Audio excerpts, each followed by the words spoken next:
Hey everybody. I just want to talk to you a little bit about our fourth and final essay assignment, the commencement speech. So you're almost there. You're almost finished with your summer session.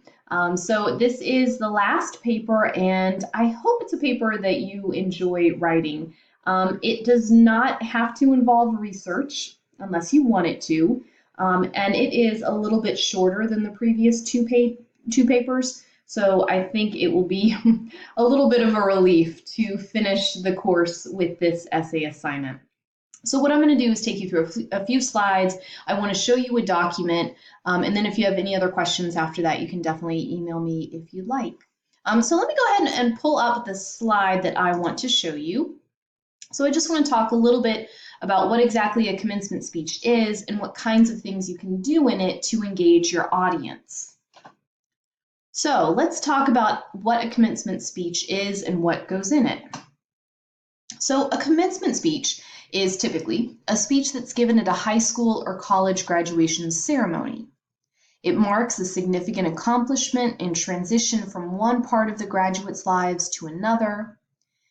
And it has three goals. One, it aims to congratulate graduates on their accomplishments. Of course, it's a big celebration, right?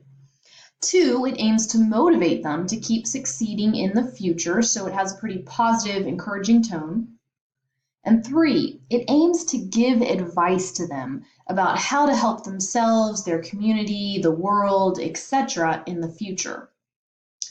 Now, I'm going to jump in here real quick and just say one little thing, which is you can treat this speech as if you are really writing at a real commencement ceremony at SMC. You can write it with the idea that we are concluding summer session, but I do want you in some way to pretend like this is a real commencement and you really would be giving this speech in that kind of setting. So I think that will help you, especially as you begin your paper. Think about what you're there for and think about how you would start by acknowledging the situation, by welcoming perhaps the graduates, the families, faculty, staff, those kinds of things. And you'll be looking at a few sample commencement speeches, like real ones that really took place at colleges, and you can use those as models for how you write your own speech. So I just wanted to add that in there. Let me go back to the slide. So those are the three goals: congratulate graduates, motivate them to keep succeeding, and give them advice about how they can help themselves, the community, the world in the future. So there are two different ways, broadly, that you can engage an audience in the commencement speech. One, you can use rhetorical strategies. These are at the level of ideas, and they focus on how concepts are presented. And we've already talked about some of these things, as you'll see in a second. Rhetorical devices, on the other hand, are something that's really unique to speeches. Rhetorical devices are at the level of words, and they focus on how sentences are structured. So these two things in combination make speeches memorable and powerful. So what I'm going to do is I'm going to pull up a document that I just posted in Moodle. It's actually the next thing on the agenda for today. And it's a document that lists different kinds of rhetorical strategies and different kinds of rhetorical devices with examples, so you can see exactly what I'm talking about. So let me go ahead and pull up very quickly that document. So this is something, I'll make it a little bit bigger. This is something that is posted in Moodle, so you can go over it a little bit more on your own. But on the first page, I've given you examples of what rhetorical devices are. So it's not an exhaustive list, but these are a few things. So if you look at the very first one, maybe you've heard of this, alliteration. This is where in a sentence you have the recurrence of initial consonant sounds, like in the phrase, the content of their character. The repeated C sounds are really effective in a speech because the listener catches that with their ear.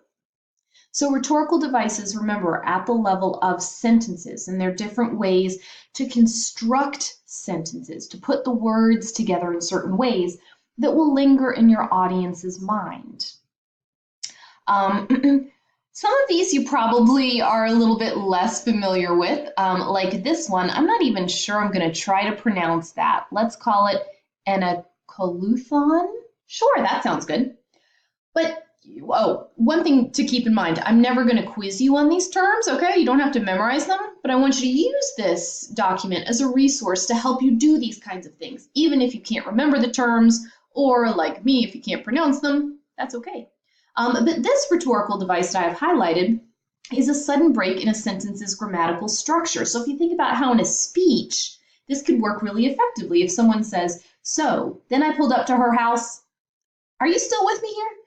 That would be kind of a good way to make the speech more casual, which could engage an audience to catch their attention. So I'll let you go and look over this list of rhetorical devices more on your own, but I just wanted to point out kind of just generally what they were.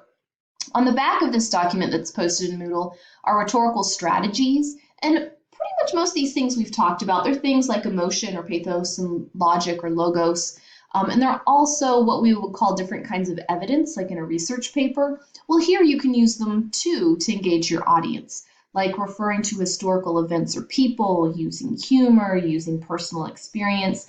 So these are probably things that you're familiar with already.